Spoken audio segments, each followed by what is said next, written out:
En este video vamos a ver cómo es el acceso a partir de Java hacia una base de datos.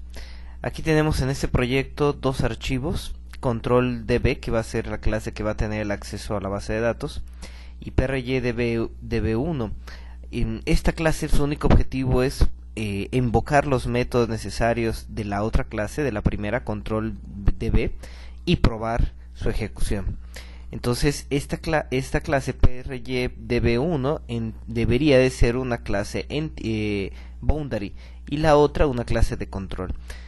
Bueno, los dos están en el mismo paquete, y esa clase prydb1 en su main nada más tiene la creación de la clase control.db, invocar al método conectar, invocar al método desconectar.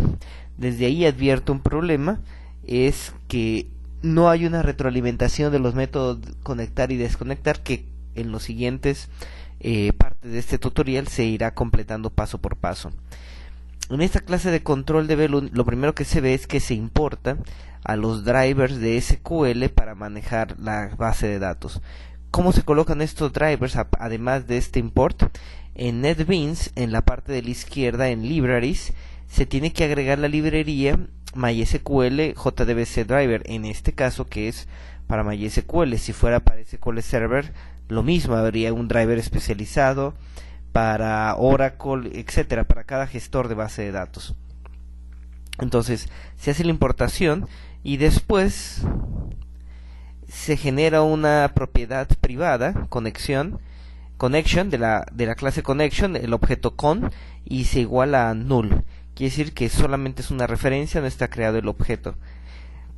Al invocar el método conectar, que fíjense aquí es parte del error que después se remediará en la siguiente parte, se invoca al método que es un void. Entonces ya para empezar ahí no retorna algo al método que lo generó. Después se abre una sección try. Todo este código que ahorita vamos a ver, que es para la conexión, debe de estar en medio de un método try, o estar este método lanzando un error a la clase que lo invocó, al método donde se invocó, con el throat, con la sentencia throat, pero se hace por medio de un try en este caso, pues.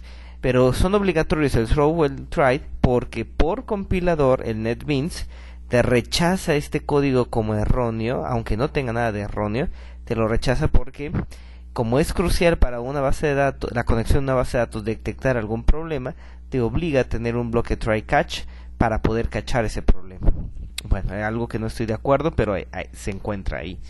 La primera línea de la clase class se invoca el método forName. Ese método estático, como se puede ver, porque nadie creó un objeto de la clase class, tiene como parámetro una cadena de texto que invoca cuál es el driver del manejador de base de datos. Entonces esta es la forma de invocar al driver y específicamente generar el objeto que va a servir para manejar la conexión JDBC para MySQL. Class es una clase que está incluida dentro de las librerías que se proporcionan por Java. ¿Por qué? Porque es una de las clases padre que te ayuda a hacer varias cosas, entre ellas, bueno, cargar esta acción, ¿no? Cargar el driver. Hay otra clase base que es object, ¿no? Entonces todos los objetos serán de object, y bueno, y esta clase class también sirve para operaciones entre comillas básicas.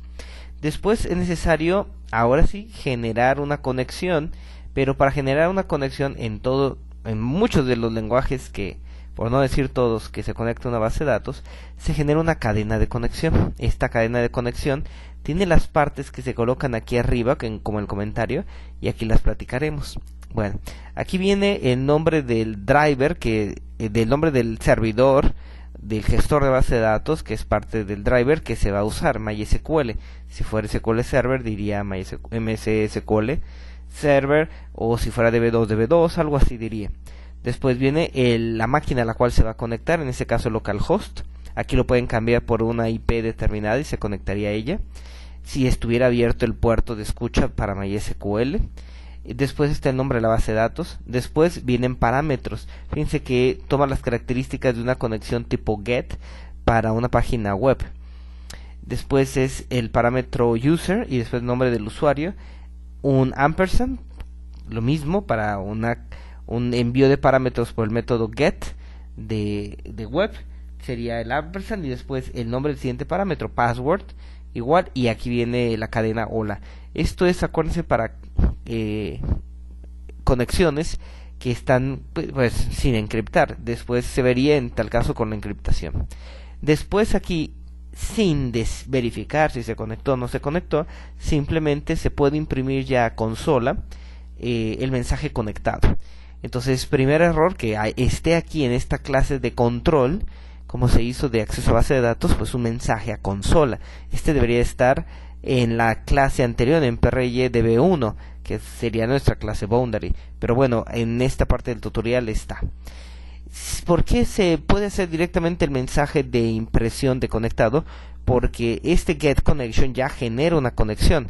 Si logras pasar a la siguiente línea y que no caes en un error, el bloque try catch, si cayeras, te mandaría a alguna de estas dos excepciones que se están cachando. Pero si no, quiere decir que si sobrevives pues a esta línea de aquí arriba, pues quiere decir que ya estás conectado. Aquí se están cachando dos errores. Uno es que no se encuentre esa clase. Ese es un error. Y entonces se imprime de ese objeto. De ese objeto se imprime el mensaje de error con el método getMessage. Aquí en SQL exception son todas las clases que tienen que ver con SQL. En tal caso también se pudo haber agregado otro catch con el exception, ¿no?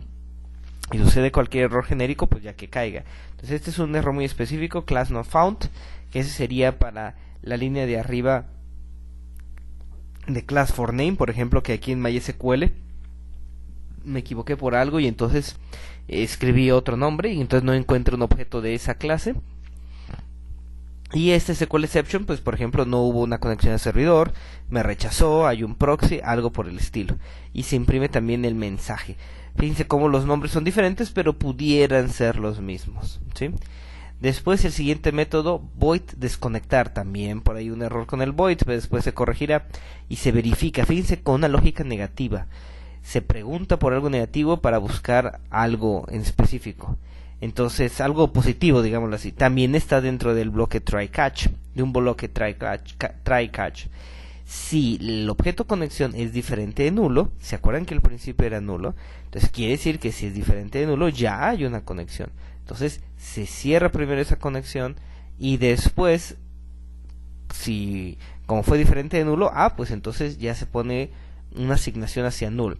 Acuérdense que los objetos en Java que se asignan a nulo, pues pierden referencias y esos objetos que quedan por ahí en la memoria, es más, el garbage collector verifica que no es usado por ningún objeto, ese objeto que no es usado por ninguna referencia, no es apuntado, perdón, por ninguna referencia, y ese objeto se libera de memoria gracias al garbage collector. Entonces es bueno, es conveniente que un objeto que no se utiliza se ponga su referencia igual a null, o sea, se pierda un apuntador esa referencia.